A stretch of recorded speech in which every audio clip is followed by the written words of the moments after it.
Every once in a while, you scan the movie apps, looking for something to go see, and you realize that you've either seen everything you want to see, or your options are limited to something you are just not interested in. When that happens, you need to do a deep dive. Look for films that you may not have heard of or even thought about seeing. These are the times when you look at the art houses or the small theaters. Here in Philadelphia, we have the Landmark Ritz. Now, last year in this situation, I found this movie playing there called Brian and Charles, a Welsh comedy that I saw at the Ritz and I loved.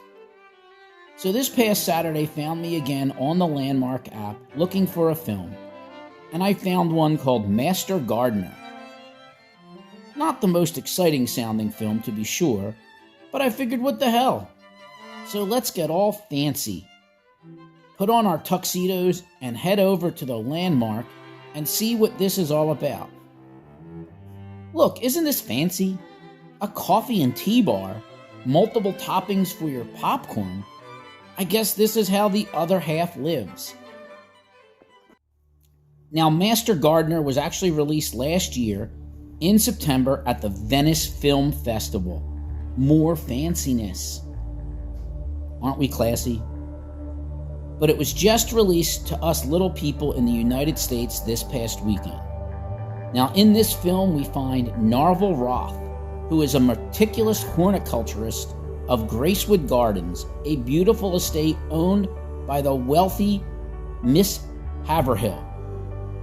When she orders Roth to take on her troubled great-niece Maya as an apprentice, his life is thrown into chaos and dark secrets emerge from his past.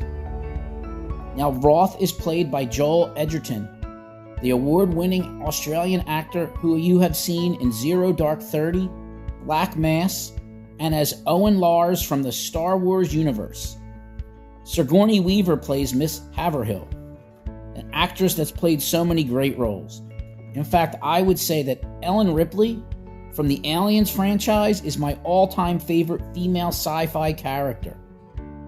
Maya is played by actress Quintessa Swindell, who, if you're one of the few who saw last year's Black Adam, may recognize as Cyclone. Written and directed by Paul Schrader, who is best known for his work with Martin Scorsese as the screenwriter for Raging Bull and Taxi Driver, but has also directed 24 of his own films, including American Graffiti, Light of Day, and Autofocus. Now, one of his most acclaimed films is called First Reformed. I admit I haven't seen that yet, but I may go back and check it out. But Normie, I hear you say, why the hell would I want to go see a film about a guy working in a garden? And I get it. It does sound boring.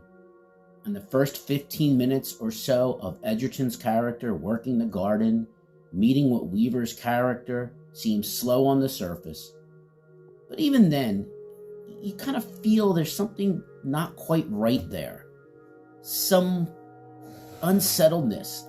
Peacefulness is just on the surface, and a reveal about 20 minutes in by the Roth character completely changes the movie, building up the tension throughout the rest of the film.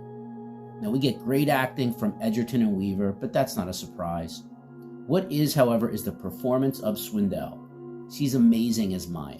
Now, Maya is an angry and vulnerable young woman who has suffered a rough upbringing, but Swindell plays her in such a way that you fall in love with her without just feeling sorry for her due to her circumstances. And she more than holds her own in one-on-one scenes with both veteran actors Edgerton and Weaver. Now, Maya is biracial, and why do I say that? It's because it's entirely relevant to the story, but not in the way that you may be thinking.